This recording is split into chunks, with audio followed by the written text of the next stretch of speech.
Hello students, कल हमने इलेक्ट्रोस्टैट का जो टॉपिक स्टार्ट किया था उसमें हमने काफ़ी चीज़ें पढ़ी थी और मैंने आपको बताया था कि कैसे कोई बॉडी पॉजिटिवली चार्ज होती है और कैसे कोई बॉडी नेगेटिवली चार्ज होती है और फोर्स जो उनके बीच में होता है, एक अट्रैक्टिव फोर्स होता है, एक रिपल्सिव फोर्स होता है।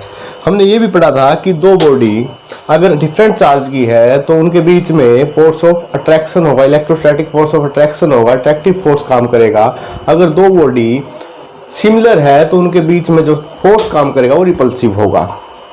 और इसके अंदर आपको मैंने कल ही बताया था कि अगर प्रोटॉन ज़्यादा होंगे तो वो बॉडी पॉजिटिवली चार्ज होगी, जिसके अंदर इलेक्ट्रॉन ज़्यादा होंगे वो बॉडी नेगेटिवली चार्ज होगी। आप कह सकते हो कि जहाँ पर डेफिसिट ऑफ इलेक्ट्रॉन होगा वो पॉजिटिवली चार्ज बॉडी होगी, जहाँ पर एक्सेस ऑफ इलेक्ट्रॉन होगा वो नेगेटिवली चार्ज बॉडी होगी।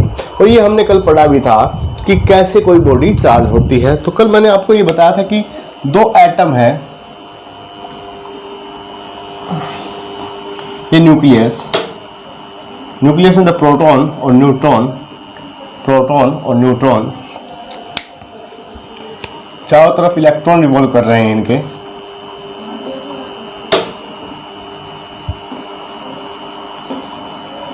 कल हमने ये बेसिक पढ़ा था कि क्यों प्रोटॉन और न्यूट्रॉन फॉलो नहीं करते, ये यहीं पर स्टेशनरी पार्ट क्यों रहते हैं। अगर मैं यहाँ से इसके प्रोटॉन 10 इलेक्ट्रॉन 10, इसमें प्रोटॉन 10 इलेक्ट्रॉन 10, तो ये क्या है, न्यूट्रल बॉडी। जब इनको रब किया आपस में, जब फ्रिक्शन प्रोड्यूस हुआ इन दोनों के बीच में, तो एक इलेक्ट्रॉन यहाँ से ट्रांसफर हुआ। एक इलेक्ट्रॉन ट्रांसफर होने से यहाँ पर इलेक्ट्रॉन रह गए 9 और यहाँ पर इलेक्ट्रॉन हो गए 11। तो ये जो बॉडी है, ये बॉडी, इस बॉडी के अंदर अगर प्रोटॉन ज़्यादा है तो कौन सा चार्ज होगा, पॉजिटिवली चार्ज।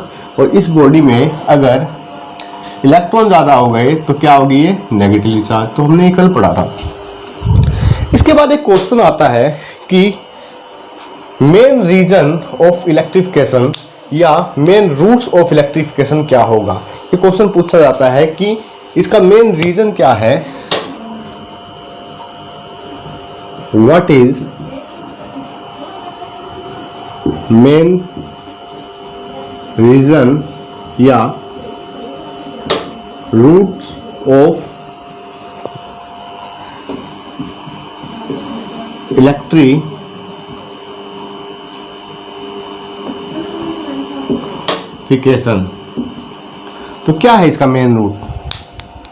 तो इसका रीजन जो आपने अभी पढ़ा वो है फ्रिक्शन। रीजन क्या है, फ्रिक्शन। इसका मेन जो रीजन आया सामने वो क्या है, फ्रिक्शन। तो आपको पता चल गया कि जो ये चार्ज होती है बॉडी, ये किसके कारण होती है, इलेक्ट्रिफिकेशन जो प्रोड्यूस होता है वो किसके कारण होता है, वो होता है फ्रिक्शन के कारण। अब नेक्स्ट चलते हैं।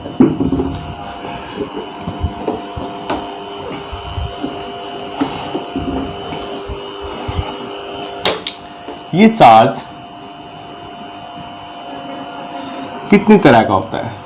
देखिए, अगर मैं चार्ज की बेसिकली बात करूं तो दो तरह का चार्ज है, पॉजिटिव और नेगेटिव। लेकिन इस चैप्टर में हम इलेक्ट्रोस्टैट का चैप्टर पढ़ रहे हैं तो हमें पता होना चाहिए कि चार्ज को हम किस टाइप में डिवाइड करके हम पढ़ेंगे। तो चार्ज इस हिसाब से हम जो चार्ज को पढ़ेंगे, एक तो पढ़ेंगे स्टैटिक चार्ज, दूसरा पढ़ेंगे मूविंग चार्ज। जब ये मूविंग चार्ज एक्सेलरेट करेगा तब क्या होगा। देखिए, जब भी हम स्टैटिक चार्ज पढ़ते हैं तो वहां पर हम क्या पढ़ते हैं, इलेक्ट्रोस्टैट। हमने स्टार्टिंग में क्या था, study of charge at rest. Moving charge जब होगा तो आप बोल सकते हो करंट इलेक्ट्रिसिटी या इलेक्ट्रो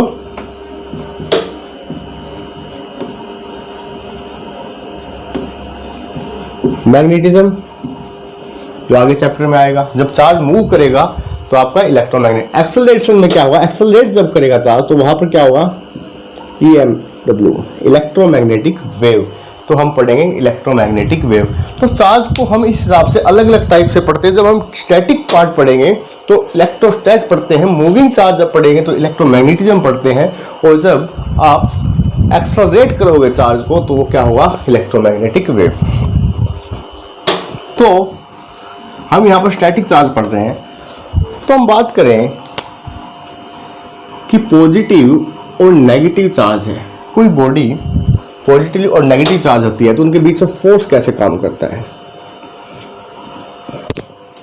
मान लीजिए ये एक पॉजिटिवली चार्ज बॉडी है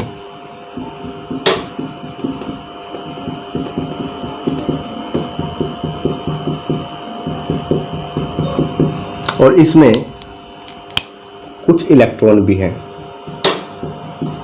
मान लीजिए इसमें 1000 प्रोटॉन है और 100 इलेक्ट्रॉन है।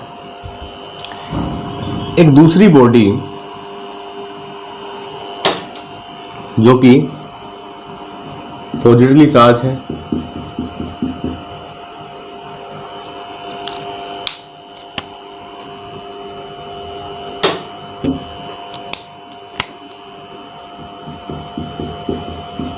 तब क्या होगा जब हम इसके नजदीक लेके आएंगे। हम पढ़ेंगे आगे इलेक्ट्रोमैग्नेटिक इंडक्शन में इसका इफेक्ट क्या पड़ेगा। तो जब इसके नजदीक लेके आएंगे तो इसका पैटर्न जो है वो चेंज हो जाएगा। इसका पैटर्न क्या होगा, इसका पैटर्न बनेगा कुछ ऐसा कि जो ये नेगेटिव चार्ज है ये इस पॉजिटिव चार्ज को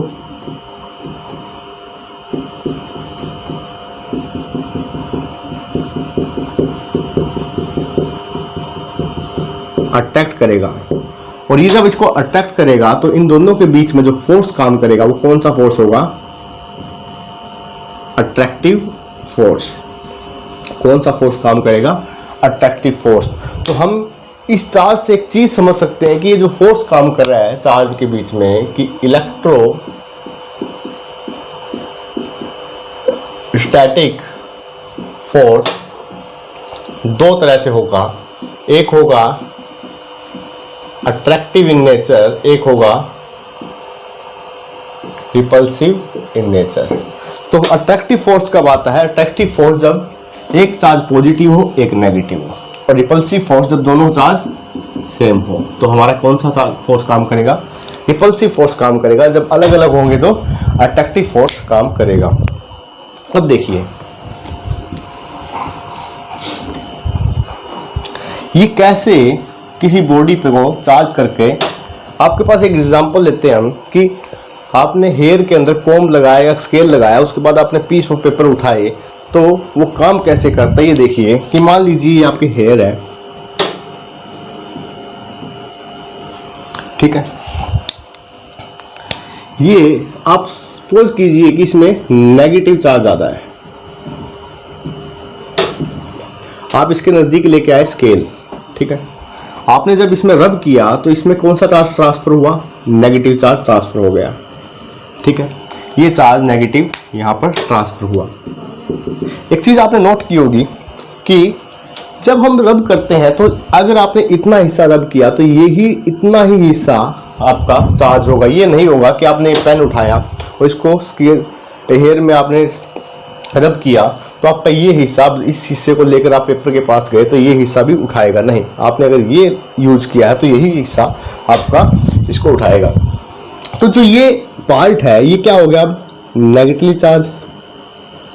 क्यों नेगेटिव चार्ज का मतलब क्या है कि इसके ऊपर अब प्रोटॉन कम है और इलेक्ट्रॉन ज़्यादा है, ठीक है।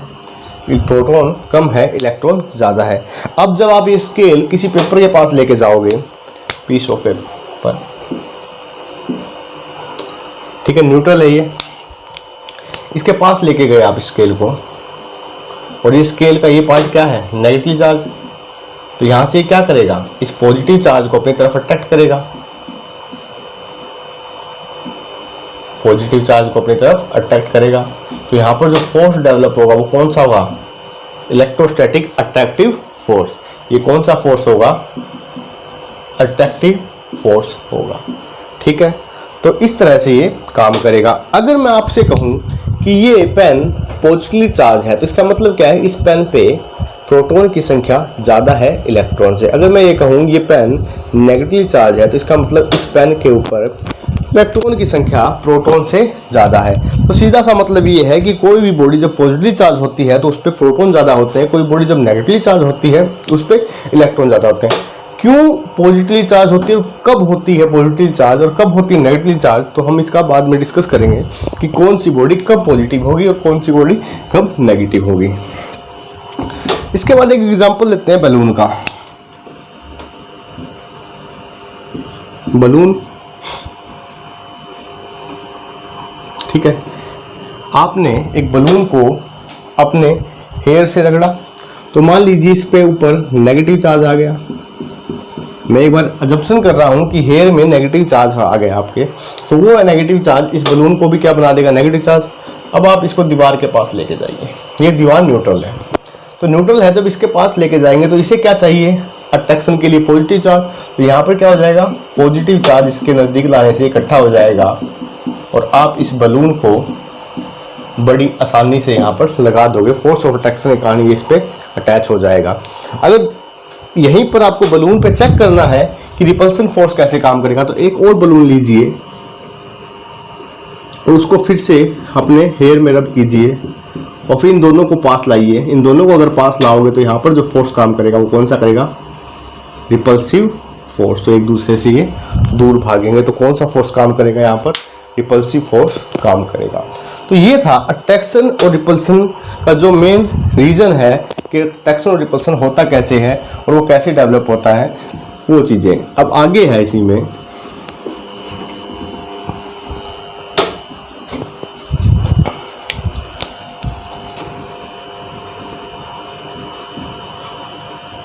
चार्ज के अंदर एक और भी कारण बन सकता है, चार्ज एक्सप्लोजन का भी, ब्लास्ट। इस चार्ज के कारण ब्लास्ट भी हो सकता है। वो कैसे, कि आपने देखा होगा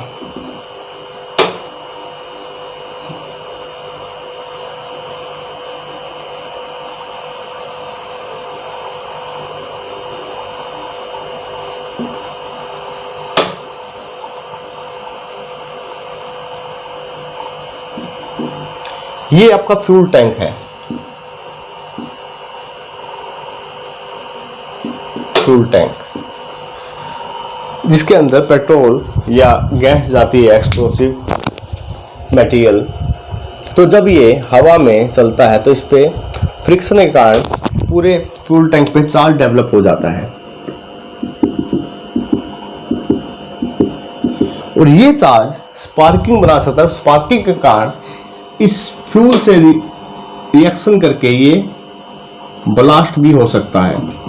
ये ब्लास्ट, इसके लिए हमें क्या करना होता है, और खास तौर पे ये चीजें गर्मियों में ज़्यादा देखी जाती है। गर्मियों में क्या कारण है कि गर्मियों में इसका कारण ये है कि गर्मियों में एयर जो होती है ड्राई होती है, उसमें मॉइस्चर बहुत कम होता है और मॉइस्चर आपको पता है कि मॉइस्चर लीकेज ऑफ करंट का कारण बनता है। आप मॉइस्चर अगर होगा तो करंट की लीकेज हो जाएगी, लेकिन यहाँ पर समर में लीकेज ऑफ करंट बहुत कम होती है, जिसके कारण वो चार्ज यूं का यूं इसके ऊपर इकट्ठा हो जाता है due to friction with air. तो एयर के साथ फ्रिक्शन करने पे इसके ऊपर वो चार्ज डेवलप हो जाता है पूरा, और जो कि स्पार्किंग का कारण हो सकता है। तो इसके लिए हमें क्या करना चाहिए कि इसको ग्राउंडेड करना चाहिए, मतलब इस लीकेज को, इस करंट को लीकेज करके ग्राउंडेड करना चाहिए, जिससे कि इसके ऊपर स्पार्किंग ना हो, नुकसान ना हो। तो आपने देखा भी होगा, एक तो होता है ये जो नीचे चेन लगाई जाती है, लेकिन आपने मोस्टली नहीं देखा होगा इस टाइप का। लेकिन इसके लिए अब एक और टेक्निक है कि इसके टायर को कंडक्टिंग बनाया जाए। इसके टायर को कंडक्टिंग बनाया जाए। कंडक्टिंग बनाने के लिए क्या करना होता है, इसके टायर में रबर जो होता है, रबर आपको पता है कि इंसुलेटर है। इंसुलेटर कंडक्टर मैं बाद में करूँगा, लेकिन आपको बता देता हूँ इंसुलेटर कंडक्टर होता क्या है। कंडक्टर होता है जो इलेक्ट्रिसिटी को कंडक्ट करे, और इंसुलेटर क्या होता है जो इलेक्ट्रिसिटी को कंडक्ट ना करे। और कंडक्टर इलेक्ट्रिसिटी को कंडक्ट क्यों करता है, क्योंकि कंडक्टर के अंदर फ्री इलेक्ट्रॉन इजीली से मूव हो जाते हैं और इंसुलेटर के अंदर फ्री इलेक्ट्रॉन मूव नहीं करते, तो इसीलिए वो इंसुलेटर कंडक्ट नहीं करता इलेक्ट्रिसिटी को। इसको डिटेल में भी पढ़ेंगे। तो अभी के लिए इतना है कि जो इसके रबड़ के टायर होते हैं वो एक इंसुलेटर का काम करते हैं, इसलिए इसके अंदर कुछ ऐसा मिलाया जाता है कंडक्टिंग मटेरियल जैसे कि कार्बन, जिससे थ्रू द टायर ये करंट सारा का सारा लीकेज हो जाए, ये चार्ज सारा का सारा लीकेज हो जाए। तो एक्सप्लोसिव से बचने के लिए भी हम ये यूज करते हैं लीकेज ऑफ करंट की टेक्निक। तो अगला है